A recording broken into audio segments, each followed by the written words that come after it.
From that point, where did you find yourself? You're on a big stage now, as far as a movie. You're getting credits on the soundtrack. Where did you find yourself around that time, and what led next? Ice-T wanted me to go on the road. We were doing shows and stuff local, but I'm a DJ and I didn't want a rapper. You know what I'm saying? Like, I don't know. They say I was his DJ, but he was my rapper. I wasn't his DJ. Like the record, if you read this record, it say Christy Glove Taylor. It don't say Ice-T. It say Ice-T rapper. You know what I mean? Because it was a lot more work than talking on this motherfucker. But anyway, you know, I didn't want to do that. I wanted to do produce R&B producers were getting paid way more, and so I wanted to be Babyface, and I wanted to be Leon uh, Silvers the third. That's who I wanted to be. I wanted to be him. He is it for me.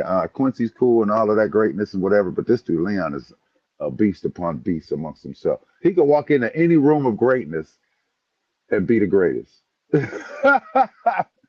I'm serious. Do you know when I went to look up Leon Silver's credits, I looked up like it said Shalimar entire album, Lakeside. I mean, it didn't say like how you read the credits as other people produce and shit. That just said entire album, Lakeside entire album, The Whispers entire album, written and produced. Fuck out of here, bro. I don't want to hear it. Quincy good at hiring people like Dre. He get a gang of people. He got Bruce Ledeen and this guy and that guy and that guy. This nigga was doing this shit solo. Bruh, he played the keys, the bass. He recorded. He's me. Right. And he's still here. And I'm gonna fuck with Leon, man. Watch. That dude is so brilliant. So anyway, I mean, Oh, he started a whole record company. Solar Records is all Leon Silvers the third. I'm mm, sorry, all of it. Every artist that ever came out from over there that got famous is because of that nigga. wow. What was your relationship with Shaka Khan around '84? I wanted to hit that boy. She was so fine, and she was already like she was fine in the '70s, like ridiculous, like Nicki Minaj fine. And then in the '80s, she started to get a little like even I feel for you. She's bigger now. You know, she wasn't all she was little. You know what I mean? So I'm looking at her. She still looked like little Shaka to me. Like I'm like, hey. So, and but the only thing is she's 4'11", right? So I'm 6'6". So we had to put two milk crates, stack them, and a piece of wood across so she could stand on it to look like she's next to me. She wasn't even barely could see over the DJ booth, bro. Her face was like right here to the turntable. So that day, I got the call, right? We had done a Norma Kamali fashion video. Me, Shabadoo, uh, and some of the other dancers, rest in peace. We had done that, right? So people that was in the movie breaking, but I was the DJ. So she loved Norma Kamali. She was wearing her clothes in the video, so she wanted to mimic that video. So they edited the video together with her and said, we need to put you with somebody that's in the video to make it look like you with them. They was like the DJ. He's in all the shots. So put you with him, and it looks like you're at the place. So they called me up. It was just me and Shaka all day on the soundstage by herself, bro, clowning. That shit was fucking unbelievable. If I had known about cougars back then, because she like 72, so I was like 21. She was 30 something. She'd have been like, hey, little boy. Yes. I think I was damn near a virgin when I was doing that shit, though, to be honest with you. 84, I hadn't been too long into sex. Right. So now you have two major platforms, the movie break-in, you're in the video, I Feel For You. How does life change for Chris Taylor at that time? Yeah, we had the number one video, the number one movie. I was in the streets. It was a trip because I used to race cars. My daughter too. I'm gonna have to move. I could do this mobile though. I had the number one car. I mean, well, you know, I didn't really race. My shit was tight. I was like, fuck y'all. I'm picking up girls. I got 15-inch rims. Y'all know what that is? Everybody got 13s. It's about small wheels. Bruh, the group I was with helped start this revolution of how cars look today. with the big rims and tires, small thin tires. We started that. Wasn't nobody. It was like DJing. It was like who could I look to with thin, big rims and thin tires? Me and my boys. People used to say we looked like we had wagon wheels on our car. Mm. I said, yeah, okay. Now you know it's big. It ain't little. Right. So yeah, it was life was big. It was wow. Yeah, life was it was a lot of things going on there, man. A lot more than just those. I was on some big records. I worked with that's when I started working with Weird Al Yankovic, Quincy Jones, Babyface, Lil Silas Jr., a lot of people. I'm all in the industry just with turntables, bro. Nothing else. Right. I'm in there. Okay. I mean Benny Medina, Kerry Gordy. I'd have met these turntables, dude. I met the Sultan of Brunei. Wow. So, you know. We lost Oh, Quincy. I think my shit kicked off, but hang on. Can you still hear me? Yep. Okay, wait, hang on. So we're going to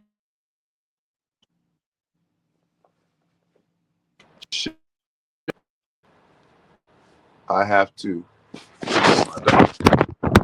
so as we talk, but right now for some reason I don't hear you. I think it's because my headphones are still connected and they shouldn't be. Hang Can you hear on. me? All right.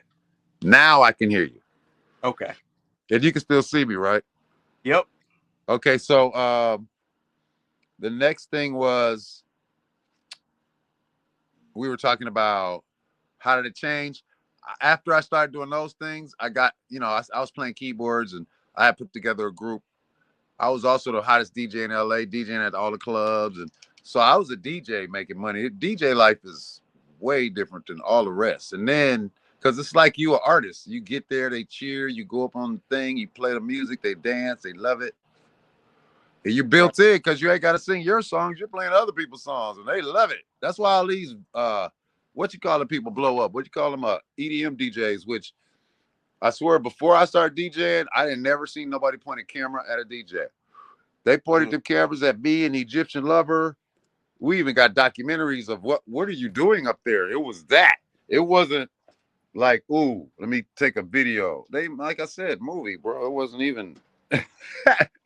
Right. Life was amazing, but now I'm gonna go in and out of the light. So, Okay. but it's gonna be it was a life was incredible, man. It was like, okay, what are we gonna do next?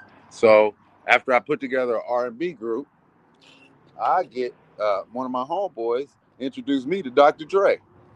He came to my house. I met Dre when I was taking the trash out at my own house. I really don't think you can beat that.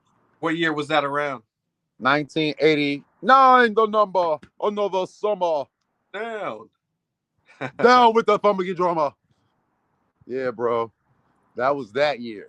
Oh. So I said, well, he said he was looking for someone that was a self-contained unit Hmm? that could do this, that.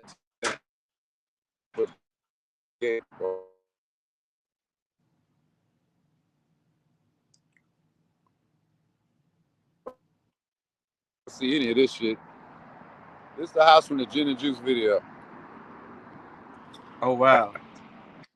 The house where you seen everybody run outside at the end. Yep. Get the hell out of my house. That's my house. That was your So house? yeah, man, that shit was cool as hell too, man. That's another story.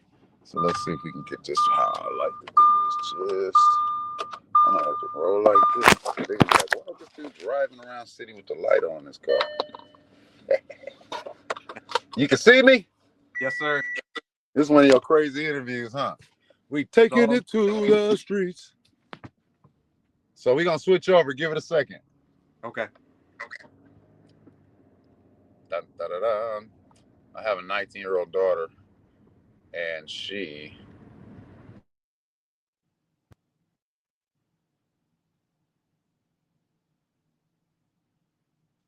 I Can't hear don't you. think it's. There you go. Now you can hear me, Yep. right? Okay, cool. And you can see me. Yep. Okay, so next question. All right. So you said you met Dr. Dre in '89. At this time, what the conversations like? You said he said wanted a self-contained unit. What direction were you guys moving toward this time? He was actually had just he was doing 100 miles and running at that time. That's when I met him. We did that. Well, I was around. I didn't do shit but hang out. That's all that NWA stuff. I ain't never laid a hand on it.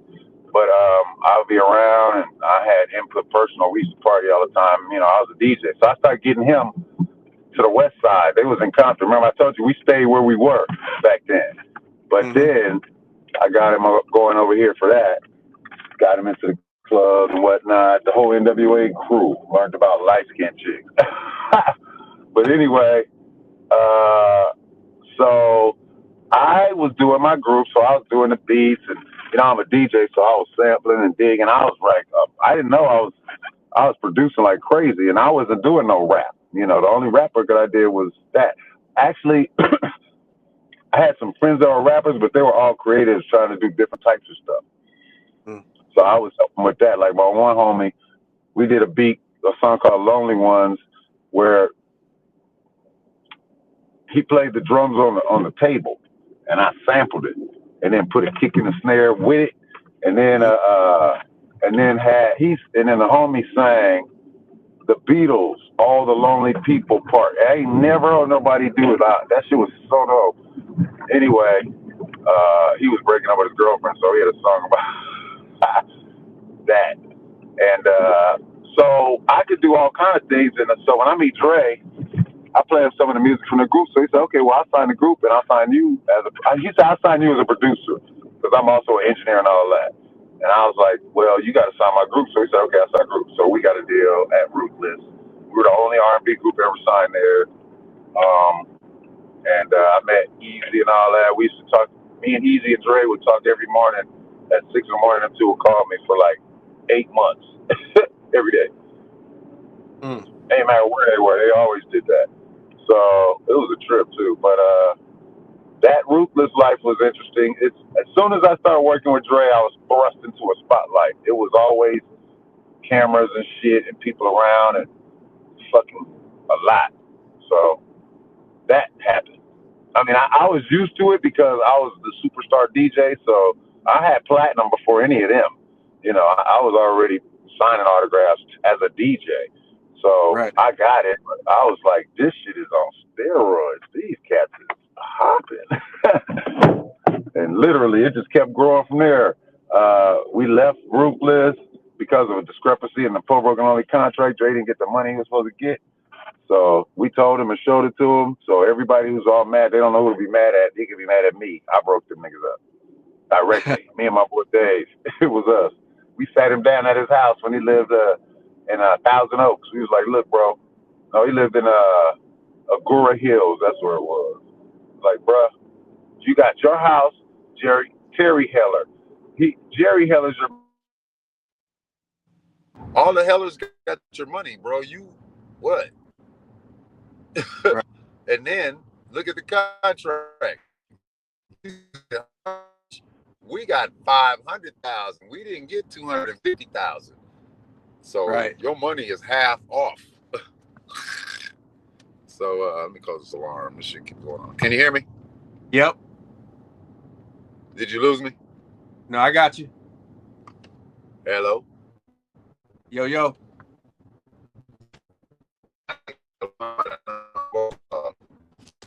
Oh, Yo, yo. now. Can you hear me? Can you hear me? I don't hear you no more. Damn it. Hold on. Okay. Let's see.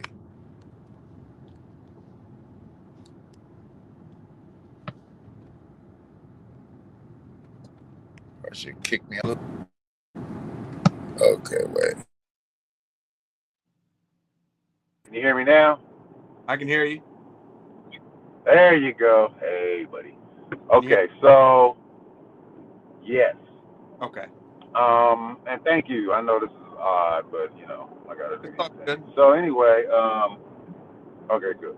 We uh, we started making music. I got involved, and as he was doing 100 miles of running, I was in another direction musically. I wanted to do more soul, but I wanted to. I grew up. I played Fender Rhodes, and I grew up wanting to. He wanted to sample P Funk. I was like, we should just play that shit. Let's get the same. I got a room full of instruments up here. I got an ARP Odyssey, a Mini Moog, a Fender Rhodes. That's the only shit they had, and an organ. They didn't have 1,000 keyboards. It was 3. We can Mm, make that same shit. And he said, okay. So we started. The first thing we did was a song on the Boys in the Hood soundtrack. The first time we actually changed the style of what he was doing. And then from there, if you notice, the Chronic don't sound nothing like no NWA album. right.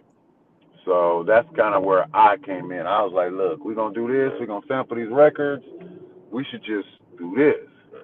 I was more of a, because I introduced him to the SSL mixing console. He never saw that shit before. And I said, well, come watch me mix this. Come up and check me out. I'm up here at this place called Can-Am. I want you to see it.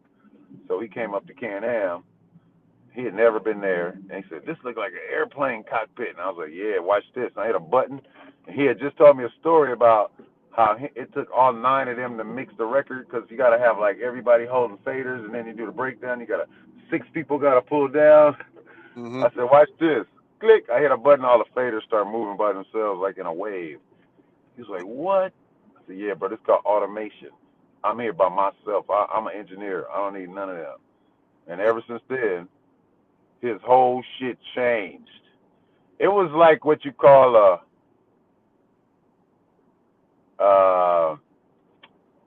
like he just grew exponentially. He got like a secret. He didn't go from being good to twice as good. He went to 100 times as good. Like that. I ain't opening my mouth. I could have kept. I see, but everybody in LA ain't like what I said in the beginning because I'm not. Right. I don't mind. I help brothers. I feel like I could tell you everything I do, and you still not me. So you ain't gonna be able to do what I do. I don't care. I'll show you. I will take you to the horse water, make you drink it, and then laugh because you say this water's nasty. And I said, I told you, you can't fuck with this. Right.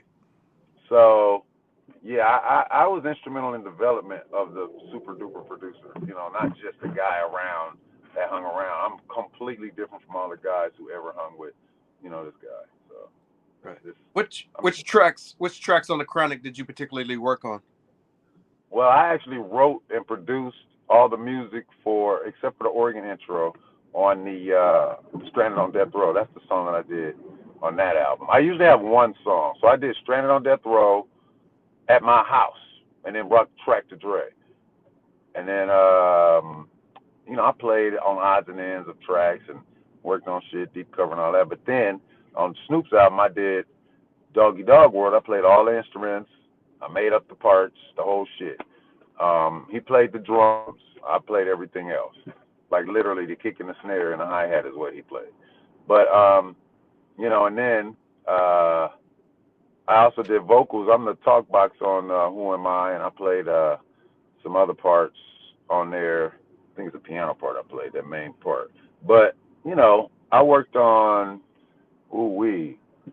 that's really, I did one on Snoop, one on Dre, and then I went to Aftermath and did Explosive and Phone Tap and a song called Fame.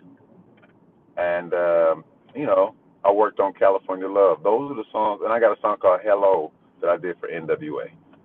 Those Right. are my songs outside of other shit that I did. But those are my Dre songs. So I'm not Dr. Dre, but I got a lot of a lot of songs, like Explosive. I did Explosive 100%, not like someone else. It was Right. me. It was actually a tutorial when I did it. I said, man, we need to do shit like this. Look, one kick drum, boom. We need a loop like this, but not the whole loop. Let's just play half of it. And I showed them.